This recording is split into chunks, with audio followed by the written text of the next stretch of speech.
नमस्कार, मैं हूं श्वेता झा और आप देख रहे हैं ये हुई ना बात। क्या आप रात को गहरी नींद ले पाते हैं? क्या आप भी उन लोगों में हैं जिन्हें दिन में नींद के झोंके आते हैं? ये सवाल इसलिए क्योंकि आज है वर्ल्ड स्लीप डे। जी हां, असल में नींद को लेकर 3 तरह की समस्याएं लोगों में पाई जाती हैं। पहली समस्या उन लोगों के साथ है जो नींद ना आने की समस्या से जूझ रहे हैं। दूसरे वो लोग हैं जो नींद ज्यादा आने से परेशान हैं। तीसरी कैटेगरी उन लोगों की है जो वक्त की कमी की वजह से नींद पूरी नहीं कर पा रहे हैं। नींद के इसी असंतुलन को समझने और उसे ठीक करने के लिए आज दुनिया वर्ल्ड स्लीप डे मना रही है। एक तरह से कहे तो आज अपनी नींद के हिसाब किताब को समझने का दिन है। ये जानने का दिन है कि कहीं हम अपनी नींद के साथ समझौता तो नहीं कर रहे।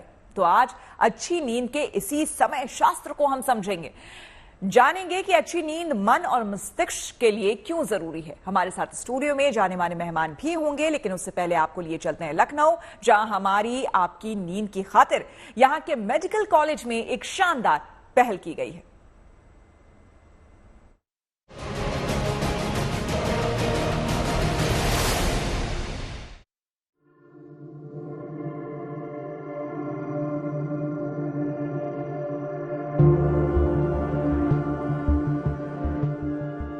क्या आपको नींद ज्यादा आती है, या फिर कोशिश करने पर भी आप सो नहीं पाते, या फिर आपके पास इतना वक्त नहीं होता कि आप अपनी नींद पूरी कर सके?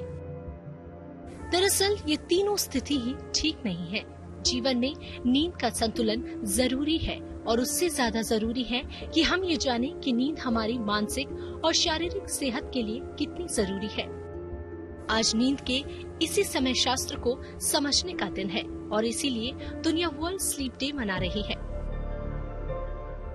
बड़े बुजुर्ग ये कहते रहे हैं कि अगर जीवन में कुछ हासिल करना है तो जागना पड़ेगा और खूब मेहनत करनी होगी, लेकिन आप जाग करके सही तरीके से काम कर पाएं, इसके लिए जरूरी है कि आपके जो सोने का नियम है वो बिल्कुल सही हो। नींद की कमी में उलझे लाइफस्टाइल को डिकोड करने की पहल लखनऊ के किंग जॉर्ज मेडिकल यूनिवर्सिटी में की गई है। Pulmonary and critical care department में एक स्लीपिंग लैब बनाई गई है, जहां नींद का भरपूर इंतजाम है। इस लैब में लोगों के स्लीपिंग पैटर्न और डिसऑर्डर्स को परखा जाता है और सही मायनों में नींद से जुड़ी बीमारियों का मुकम्मल इलाज किया जाता है। स्लीपिंग डिसऑर्डर की समस्या इतनी ज्यादा गंभीर है कि वो बहुत सारे लोगों को साल दर साल होती रहती है, लेकिन लोग जान नहीं पाते और गंभीर बीमारियां उससे होने लगती हैं। हम केजीएमयू के इस लैब में हैं, स्लीपिंग लैब इसको कहा जा सकता है, यानी यहाँ पर इलाज होता है उन लोगों का जो ठीक से सो नहीं पाते, और डॉक्टर वेद प्रकाश हैं जो ये इलाज करते हैं और इस बारे में हमको ज्यादा बताएंगे। डॉक्टर साहब, जैसे स्लीपिंग डिसऑर्डर, बहुत सारे लोग इस पर ध्यान ही नहीं दे पाते, लेकिन अगर हम आपसे बात करें कि ये समस्या कितनी गंभीर है, कितने लोगों को है, तो आप क्या कहेंगे? आपने क्या देखा है? देखिए, जिंदगी का 1/3 हिस्सा स्लीप का होता है, और जिस तरह के नेग्लेक्टेड ये स्लीप के मामले देश में देखने को मिल रहे हैं, आप अगर बात करें तो दुनिया भर में लगभग 93 करोड़ लोग इससे अफेक्टेड है। लगभग 45% जो पॉपुलेशन है, एडल्ट पॉपुलेशन, वो कभी न कभी स्लीप की परेशानी से जूझ रही है। देश में अगर हम बात करें तो इसका आंकड़ा 15 से 20 करोड़ तक हो सकता है। नींद की समस्या को अक्सर हम बेहद हल्के में लेते हैं। नींद कम आना हमें कोई बड़ी परेशानी नहीं लगती और नींद ना ले पाना हमें नई लाइफस्टाइल का एक हिस्सा लगता है। लेकिन कड़वी और सच्ची बात ये है कि नींद के गणित का बिगड़ना हमारी सेहत के सारे समीकरण बिगाड़ सकता है। अगर हम नाइट टाइम की पहले बात करें तो जिन लोगों को खर्राटा आता है, स्नोरिंग की समस्या, चोकिंग की समस्या, और उनकी जो फ्रेगमेंटेड स्लीप इसकी वजह से आ रही है, उससे एक स्लीप डिप्राइवेशन की स्थिति है। और जब रात में नींद क्वालिटी की नहीं आएगी तो दिन में नींद आएगी, फ्रेश आप उठेंगे नहीं, मेमोरी लॉस होगा, आपकी जो सेक्सुअल एक्टिविटीज हैं वो प्रभावित होंगी, बॉडी में एनर्जी नहीं लगेगी कि एक ऊर्जा जैसे मिलनी चाहिए, एक तरह से रिचार्ज की तरह से हम कह सकते हैं कि जैसे आप अपने मोबाइल फोन को रात भर रिचार्ज करते हैं, उसी तरह से बॉडी भी अपने आप को रिचार्ज और रिपेयर करती है ड्यूरिंग स्लीप। ब्रेन भी अपने आप को तैयार करता है अगले दिन के लिए ड्यूरिंग स्लीप। तो बहुत ही महत्वपूर्ण हिस्सा है, 1/3 जो जीवन है वो स्लीप का है। डॉक्टर भी मानते हैं कि लोग अक्सर नींद की समस्या को हल्के में लेते हैं। ज्यादातर मामलों में हमें खबर ही नहीं होती कि हमारी नींद का पूरा न होना किस कदर खतरनाक है। अगर आपको ठीक से नींद न आए या फिर आप ठीक से नहीं सो पा रहे हैं तो समझ लीजिए आप जाने अनजाने में जानलेवा बीमारी को दावत दे रहे हैं। जो एक अवेयरनेस की कमी है उसको देखते हुए ये समस्याएं तब सामने आती हैं जब कोई न कोई बड़ा कॉम्प्लिकेशन हो जाता है। कभी हार्ट अटैक हो रहे हैं, साइलेंट हार्ट अटैक हो रहे हैं इसकी वजह से। जिनको ब्लड प्रेशर है, शुगर की बीमारी है, तो इंसुलिन रेजिस्टेंस बढ़ रहा है, शुगर काबू में नहीं आ रहा है, दवाइयां लगातार बढ़ती चली जा रही हैं। ब्लड प्रेशर नहीं कंट्रोल हो रहा है, लगातार दवाइयां बढ़ती चली जा रही हैं। मोटापा है, कंट्रोल नहीं हो रहा है, वो बढ़ता चला जा रहा है। कोलेस्ट्रॉल की समस्याएं हैं, वो बढ़ती चली जा रही हैं। Ultimately heart attack, brain stroke, यहां तक स्थितियां पहुंच रही हैं।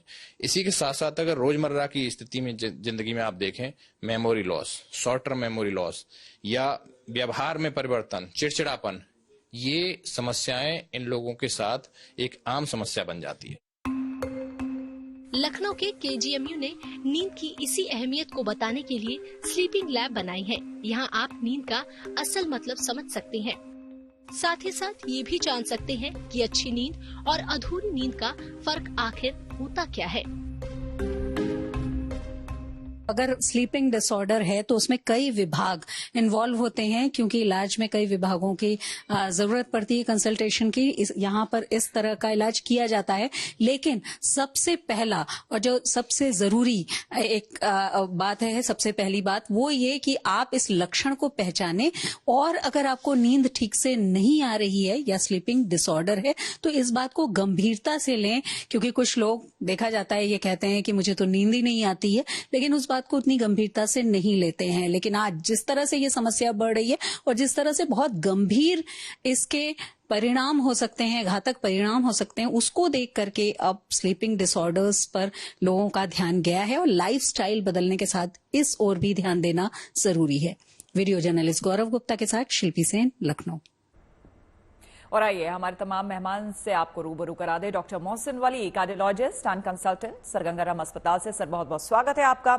डॉक्टर निशा खन्ना हमारे साथ जुड़ गई हैं जो कि साइकोलॉजिस्ट हैं। डॉक्टर निशा बहुत स्वागत आपका। साथ ही डॉक्टर स्वाति मित्तल साइकियाट्रिस्ट हैं, बहुत ही स्वागत है आपका भी स्वाति जी। और साथ ही डॉक्टर देवेंद्र कुंद्रा हैं जो कि कंसल्टेंट पल्मोनोलॉजी है मणिपाल हॉस्पिटल के। सर आपका भी बहुत स्वागत है। तो सबसे पहले डॉक्टर मोहसिन से मैं जानना चाहूंगी कि सर ये बताइए, वर्ल्ड स्लीप डे अब हम मना रहे हैं, यानी कि वो समय आ गया है, वो दिन अब आ गया है जब हमें नींद को लेकर के वाकई लोगों को जागरूक करने की जरूरत पड़ी है। तो ऐसा सबसे पहला सवाल इसलिए आपसे कि आखिर नींद का आपकी सेहत पर, आपकी पर्सनालिटी पर, आपके पूरे जीवन पर कितना बड़ा असर है कि उसके लिए हमें वर्ल्ड स्लीप डे मनाना पड़ रहा है। देखिए, every day is a world sleep day for every one of us, और ये डेली का एक रिक्वायरमेंट है और बहुत जरूरी है, और ये हर एक की सेहत के लिए जरूरी है। और मुझसे एक बड़ा इम्पोर्टेंट सवाल जब मैं सेकेंड ईयर का अपना एग्जाम दे रहा था, मेरे हेड ने पूछा था डिस्टिंक्शन देने के लिए, और मैं उसका जवाब नहीं दे पाया था। मैं कन्फेस कर रहा हूँ कि छोटा बच्चा कितनी देर सोता है, तो मैंने कहा 10-12 घंटे। तो सब तो मैं ठीक बता चुका था, that was a cut off question. तो उन्होंने कहा नहीं, here you are wrong, he sleeps 14 to 16 hours, this child sleeps। तो इतनी जरूरी होती है बचपन में दिमाग को रेस्ट लेने के लिए। लेकिन आजकल की भागदौड़ की जिंदगी में स्लीप का इम्पोर्टेंस बहुत कम होता जा रहा है, और हम ड्राइविंग में और ऑफिस में अपना करीब बहुत सारा टाइम निकाल देते हैं। कुछ लोग तो 2 घंटे 1.5 घंटे की ड्राइविंग करके ऑफिस पहुंचते हैं। अगर 8-9 घंटे का ऑफिस है तो उनका आप समझ लीजिए 13 घंटे तो गए, और बाकी कब खाएंगे, कब सोएंगे, कब नहाएंगे, वो दिन गया। वो दिनचर्या जो है वो डिस्टर्ब हो गई है बड़े पैमाने पे पूरे वर्ल्ड में। और ये जो जनरेशन है जेड या जनरेशन जी या जनरेशन न्यू वाली हमारी जो हमारे आपके बच्चे होंगे, अब मेरे तो खैर उसकी बिल्कुल सेकंड वाली होगी, तो उनके लिए ये बहुत ही असमंजस की बात बिल्कुल होगी, सर, बड़ी आपने मुश्किल बहुत बड़ी बात होगी। यहाँ पर, ये पॉइंट जी। आपने बहुत ही अहम उठाया है। डॉक्टर निशा से मैं जानना चाहूंगी। डॉक्टर निशा, आपके पास कई पेशेंट्स ऐसे आते होंगे, कंसल्ट करने के लिए आते होंगे। देखिए, हमने भी सुना है, आप भी सुनते होंगे, कई लोग कहते हैं भाई स्टडी के टाइम में जब आपके एग्जाम्स नजदीक होते हैं तो टेंशन इतनी ज्यादा हो जाती है कि रातों की नींद उड़ जाती है आपकी। आप स्ट्रेस में है तो रातों की नींद उड़ जाती है, या फिर कहते हैं कि मोहब्बत में भी हो तो रात में नींद नहीं आती है। लेकिन ये बताइए कि इन सब के परे आपके पास जो लोग आते हैं आज के समय में, जो डॉक्टर साहब, डॉक्टर वली ने बात उठाई कि जेन जी की बात उन्होंने उठाई, जेन जी अक्सर हमें कंप्यूटर, मोबाइल, लैपटॉप्स पे नजर आता है। क्या ये बहुत बड़ी वजह है नींद ठीक से ना आने की? डेफिनेटली अगर हम सोशल मीडिया पर ज्यादा समय बिता रहे हैं तो डेफिनेटली उसका इम्पैक्ट तो हमारी पर्सनल लाइफ में पड़ ही रहा है, क्योंकि सोशल मीडिया का अपने आप में एडिक्शन है, जिसकी वजह से उसका असर जो है हमारी डेली रूटीन्स पर पड़ता ही पड़ता है। और रही बात नींद ना आने की, इसके बहुत सारे रीजंस हो सकते हैं। जैसे जेन जी जो है वो सिर्फ सोशल मीडिया पर ही एक्टिव नहीं है, वो रातों भर एप्स पर चैटिंग में इन्वॉल्व होते हैं। बहुत सारी एप्स हैं जिससे वो रिलेशनशिप्स में इन्वॉल्व होते हैं। कभी किसी के साथ ब्रेकअप हो गया, ब्लॉकिंग अनब्लॉकिंग का सिस्टम, ये सारी चीजें कहीं ना कहीं जेन जी को इन चीजों की तरफ और धकेलती है। तो कहीं ना कहीं मैं बोलूंगी कि अगर आपका फोन 24/7 है तो वो अपने आप में ही आपकी नींद उड़ाने में मेजर रोल प्ले करता है। चाहे आप जेन जी से हैं या आप किसी और भी जनरेशन से हैं, चाहे आप अल्फा जनरेशन से हैं या उसके पीछे भी जो भी जनरेशन से हम हैं, जी उन सब जनरेशन के लोगों का जो प्रॉब्लम है वो कहीं ना कहीं फोन पर ज्यादा टाइम स्पेंड करना, और फोन पर आप क्वालिटी ऑफ वर्क कर रहे हैं, कुछ के लिए ये वर्क रिलेटेड है तो भी नींद नहीं आती, क्योंकि कभी भी आप डिस्टर्ब हो सकते हैं वर्क रिलेटेड कॉल आने से। कई बार आप डिस्टर्ब हो सकते हैं ना सिर्फ वर्क रिलेटेड कॉल आने से, किसी को जरूरी अगर मैसेज है तो वो मैसेज भी इसी के थ्रू आ जाता है, मोबाइल्स के थ्रू। तो कहीं ना कहीं कंप्यूटर, मीडिया, रात को अगर आप वेब सीरीज जो नेटफ्लिक्स वगैरह जैसी चीजें हैं, अगर आज की जनरेशन इतनी जी एडिक्ट हो गई है ओटीटी प्लेटफॉर्म पर कि वो अगर कोई वेब सीरीज शुरू करती है तो सारी रात उसे ही देखती है। बिल्कुल और रही बात रिलेशनशिप में अगर कोई प्रॉब्लम है तो उसकी वजह से भी आपको रात को नींद नहीं आती है। अगर जेनजी की बात करें तो स्टडीज को लेकर, करियर को लेकर, आपके अलग अलग चीजों को पसंद को लेकर, तो बहुत सारे मुद्दे हैं जिस पे यानी कई के सारे पास फैक्टर है हमारे इर्द गिर्द, जिसकी वजह से कई लोग जो है वो ठीक से सो नहीं पा रहे। डॉक्टर स्वाति, ये बताइए कि ऐसी स्थिति में जब पेशेंट आपके पास आता है तो आप उन्हें क्या सलाह देती हैं? क्या सिर्फ इंसोम्निया के लिए या फिर इस तरह की परेशानियों के लिए मेडिसिन फाइनली आपको देना पड़ता है, या फिर कोई और भी तरीका है मेडिसिन शुरू करने से पहले? Hi, thank you for important topic है, और टीनेज नहीं, ये adults, ओल्ड एज, वुमेन सब फंस रहे हैं, और रेगुलर बिल्कुल ऐसे फंस रहे हैं कि सबको स्लीप डिसऑर्डर हो रहा है। कोई 4 घंटे के लिए सोता है, कोई 5 घंटे के लिए सोता है। बट हम डायरेक्ट मेडिसिन स्टार्ट नहीं करते, हम उनकी स्टेज देखते हैं, वो कौन से स्टेज पे फंस रहे हैं, कितना स्लीप डिसऑर्डर है, कितने घंटे का स्लीप डिसऑर्डर है, क्या कॉजेज हैं स्लीप डिसऑर्डर के, अगर ये एडिक्शन के थ्रू है या फिर आपका फोन एडिक्शन है या कोई स्ट्रेस है।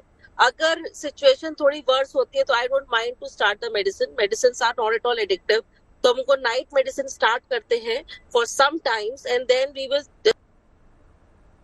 जी, हम डॉक्टर स्वाति से बात करेंगे। डॉक्टर दविंदर हमारे साथ बने हुए हैं। डॉक्टर साहब, आपसे यहां समझना चाहेंगे, चूंकि आप कंसल्टेंट है पल्मोनोलॉजी मणिपाल हॉस्पिटल से, सर ये बताइए कि हमें तो बहुत कम एज में ही, देखिए हमने ये जाना है कि गहरी नींद बहुत जरूरी होती है, अब तक आप लोगों से बातचीत करके तमाम डॉक्टर से ये समझा है, लेकिन बहुत कम एज में ही अब हम देख रहे हैं बच्चों में भी कि वो ठीक तरीके से सो नहीं पाते। यहां तक कि स्नोरिंग का इशू जो है वो भी बहुत ज्यादा प्रोमिनेंट होता जा रहा है बच्चों में। इसके पीछे आप क्या वजह मानते हैं? ठीक, एक पहले मैं ये बताना चाहूंगा कि जो स्लीप है वो एक रिपेयर प्रोसेस है। अब एक अच्छी स्लीप के लिए एडिक्वेट स्लीप यानी एम्पल अमाउंट ऑफ टाइम का स्लीप और गुड क्वालिटी ऑफ स्लीप होना चाहिए। अब क्योंकि ओबेसिटी बढ़ रही है, ओवरवेट बढ़ रहा है, बैलेंस डाइट नहीं मिल रहा है, या फिर ये कहें कि जो क्रॉनिक मोर्बिडिटीज है, डिजीजेज है वो बढ़ती जा रही हैं, तो एक जो प्रोसेस अंदर हो रहा है वो ये है कि एक्चुअल में स्लीप एपनिया हो क्यों रहा है, यानी सोते सोते सांस रुकने का प्रॉब्लम, कि आपकी जो थ्रोट मसल है वो रिलैक्स हो रही है। जब थ्रोट एक नैरो जगह से जब एयर अंदर जाएगा तो ऑब्वियस है कि आपकी बॉडी को कम ऑक्सीजन मिलेगा। जब बॉडी को ऑक्सीजन कम मिलता है तो वो सिग्नल्स देता है दिमाग को कि जागो, सांस नहीं आ रहा। पेशेंट तो सो रहा है पर दिमाग की इलेक्ट्रिकल एक्टिविटी शूट करना शुरू करती है। अब जिस दिमाग को पूरी रात सोना चाहिए था वो तो रिलैक्स रहा ही नहीं। सुबह जब पेशेंट उठता है तो उसे बहुत ही थका हुआ फील करता है, हेडेक रहता है। ऐसे पेशेंट बहुत चिड़चिड़े होने लग जाते हैं। अब लेजी रहने लग जाते हैं। जब लिथार्जिक रहते हैं तो वो एक्सरसाइज नहीं करते तो मोटापा बढ़ता है, मोटापा बढ़ता है तो स्लीप एपनिया बढ़ता है। ऐसे पेशेंट्स का ब्लड प्रेशर भी शूट करता है, क्योंकि जिस दिमाग को स्लीप में सोना चाहिए था वो तो शूट करता रहा, तो हार्ट रेट बढ़ता रहा, आपका ब्लड प्रेशर बढ़ता रहा। अब क्योंकि ये ब्लड प्रेशर बढ़ता रहा, मॉर्निंग में जब आप उठे तो आपका क्वालिटी ऑफ लाइफ खराब होना शुरू हो जाएगा। वर्क प्लेस पे आप अच्छे से परफॉर्म नहीं करेंगे, बच्चे अपने स्टडीज में अच्छे से परफॉर्म नहीं कर पाते हैं, खेल कूद अच्छा से नहीं कर पाते हैं। अब बच्चों में ओबेसिटी बढ़ेगी तो स्लीप एपनिया ऑब्वियस है कि वो भी बढ़ने लगेगा। पहले स्लीप मेनली हम मेल्स में देखते थे, पर अब तो फीमेल्स में भी देख रहे हैं हम, इसका प्रिवेलेंस भी बढ़ता जा रहा है। और sleep leads to so many diseases, मतलब ये आपका थायराइड किसी को है तो उसका थायराइड खराब कर देगा, नहीं तो हाइपोथायराइडिज्म भी कर देता है। डायबिटीज खराब होना शुरू हो जाता है, हाइपरटेंशन की मेडिसिन बढ़ना शुरू हो जाती हैं। ऑक्सीजन लेवल अगर सोते सोते किसी दिन क्रिटिकल लेवल से नीचे चला गया तो मैडम सडन कार्डियक डेथ भी होने के चांसेस रहते हैं। बिल्कुल। तो काफी कई गंभीर बीमारियां जो है वो लोगों को हो सकती है। डॉक्टर साहब आपसे हम जानना चाहेंगे और बाद में आपसे ये जानेंगे भी कि क्या इसके उपाय क्या हो सकते हैं, लोग कैसे इस चीज को ठीक कर सकते हैं। शिल्पी हमारी संवाददाता हमारे साथ बनी हुई है लखनऊ से। शिल्पी, आपने बहुत ही अच्छी रिपोर्ट हमें दिखाई है और कवर भी आपने की है। ये बताइए कि अब जाकर के हम इस इशू को ना, अब इसे हम इशू दरअसल मानते ही नहीं थे, नींद कम लेना ज्यादा लेना ये कभी इशू रहा ही नहीं है, लेकिन अब धीरे धीरे लोगों में जागरूकता आने लगी है, लोग समझने लगे हैं कि भाई नींद लेना कितनी बड़ी बात है। ये बताइए कि वहां जो पेशेंट्स आ रहे हैं, आखिर डॉक्टर्स ने जो इतना बड़ा इनिशिएटिव लिया है, क्या पेशेंट इस तरह से आ रहे हैं, कंप्लेन कर रहे हैं नींद रिलेटेड या लाइफस्टाइल रिलेटेड इश्यूज को लेकर, प्रॉब्लम्स को लेकर?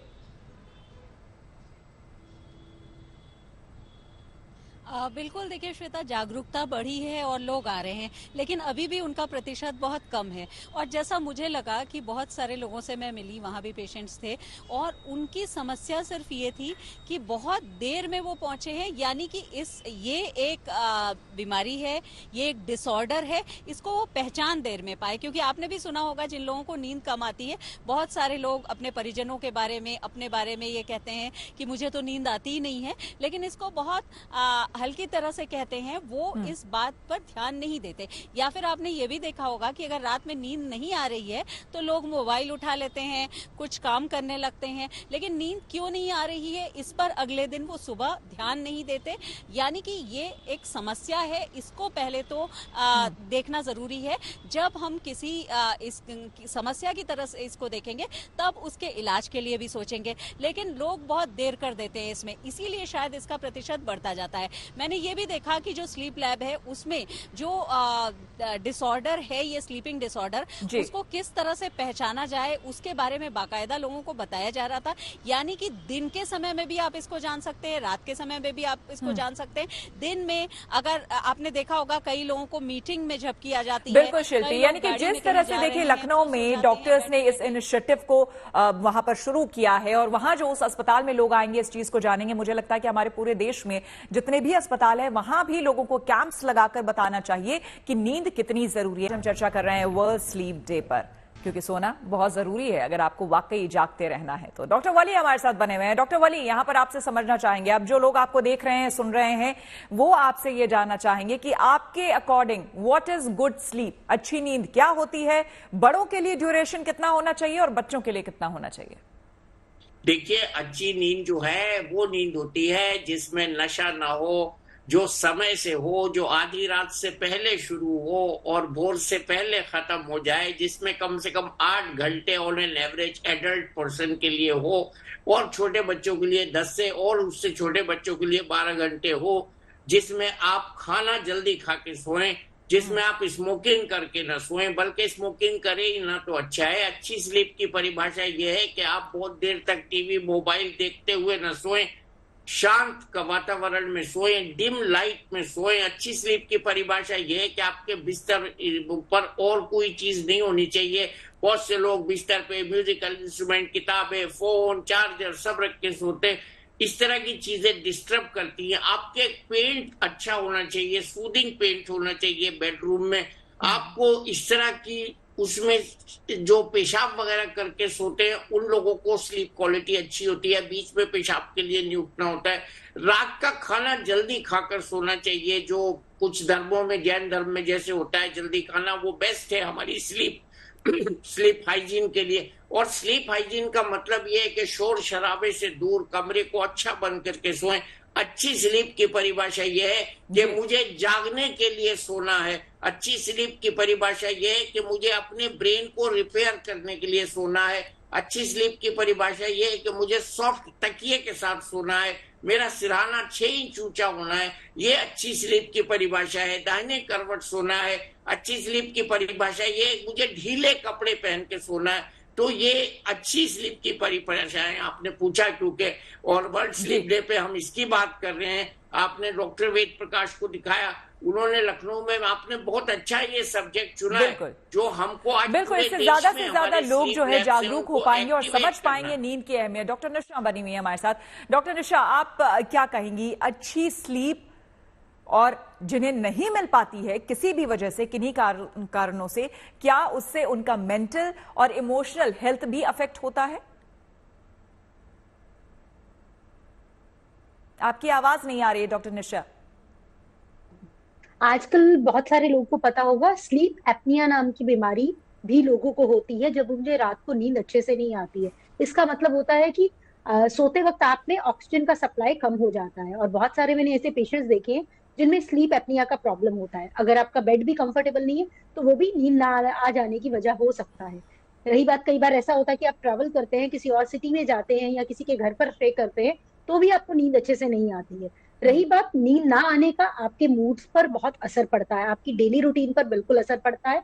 आप चिड़चिड़ा हो सकते हैं, आपको मूड स्विंग्स हो सकते हैं, साथ ही साथ आपका मन किसी भी काम करने में नहीं लग सकता, आप फैटीग महसूस कर सकते हैं, टायर्ड महसूस कर सकते हैं, आपकी बॉडी में लो एनर्जी हो सकती है। तो ये समय की कमी है डॉक्टर निशा। अगर आपसे एक ये जानना चाहें टिप्स के तौर पर, तो क्या करें ऐसे में लोग? देखिए, बोला जाता है कि अगर रात से आई थिंक 6 o'clock 7 o'clock के बाद अगर कैफीन का प्रयोग ना करें तो नींद अच्छी आ सकती है। अगर रात को नींद आपको नहीं आ रही है और किसी भी वजह से आप परेशान हैं, तो कोशिश करिए उन अच्छे लम्हों को याद करने का जो आपने कभी भी जिंदगी में बताए हैं। और अगर परेशानी हो रही है तो ऐसी चीजें जो आपको सुकून दे, जो आपको मेंटली जो है वो आराम दे, सुकून दे। डॉक्टर देवेंद्र, आपसे बहुत ही कम शब्दों में ये जानना चाहेंगे, स्नोरिंग एक बहुत बड़ा इशू है। हस्बैंड अगर करते हैं तो वाइफ को प्रॉब्लम होती है, वाइफ करती है स्नोरिंग तो हस्बैंड को, या फिर अब तो बच्चों में, जैसा कि मैंने आपसे पहले भी पूछा था कि स्नोरिंग इशू है, तो उसे ठीक कैसे किया जाए ताकि उससे भी अच्छी स्लीप मिल सके लोगों को? पहले तो स्लीप एपनिया अगर है तो उसको डायग्नोज कराए।